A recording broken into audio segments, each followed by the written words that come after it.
বরঞ্চ তারা এখন বীর দর্পে নির্বাচনী কাজ কি করতেছে, চালিয়ে যাচ্ছে। খুনের আসামিরাই ঠেকনা হয়ে একজনকে হয়েছে, মারা হয়েছে, এ ধরনের মারা অনেকে হয়েছে। সুতরাং এর চেয়ে বেশি বড় আশাদের আর প্রয়োজন নেই। আমি এগুলো যারা আইনশৃঙ্খলা মিটিং বলি সরকারে আমি বলতেছি, অর্থাৎ সীমান্ত এলাকার বিভিন্ন কারণে এখানে প্রচুর অস্ত্র মানুষের হাতে আছে, আইনশৃঙ্খলা বাহিনী এগুলো জানে। সুতরাং এখন উদ্যোগের প্রয়োজন। এখন যেহেতু সরকার একটি স্বচ্ছ নিরপেক্ষ নির্বাচন চায়, তার জন্য কিছু উদ্যোগ নিয়েছে।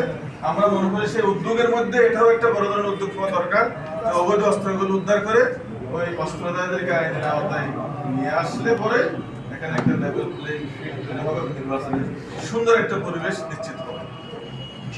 আপনি যে বললেন বললে তো এটা ভুল হয়ে যাবে।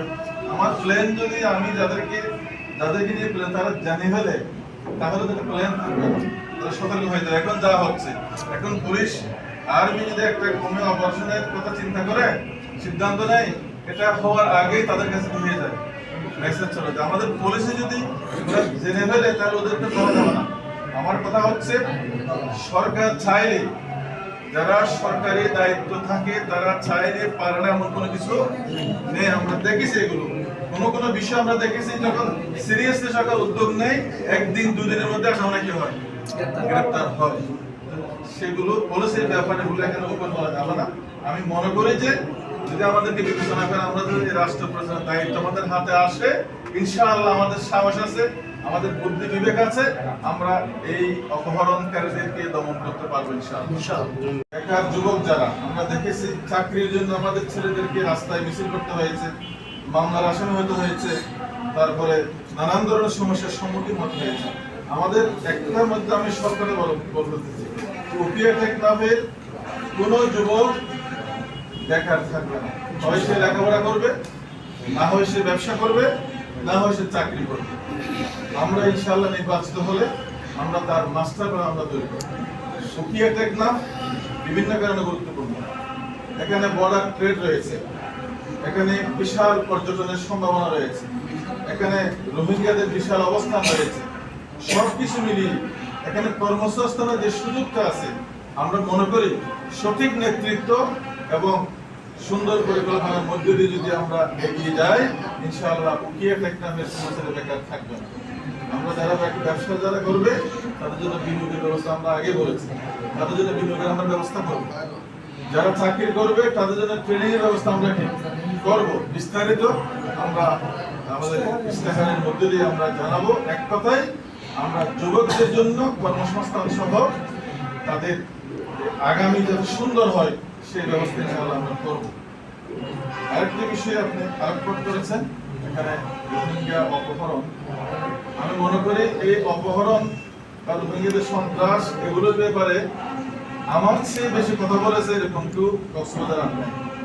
কারণ আমি যখন রোহিঙ্গারা আসতেছি তখন আমি চেয়ারম্যান, এখন আমি চেয়ারম্যান, 22 বছর ধরে ইউনিটের চেয়ারম্যান আছি।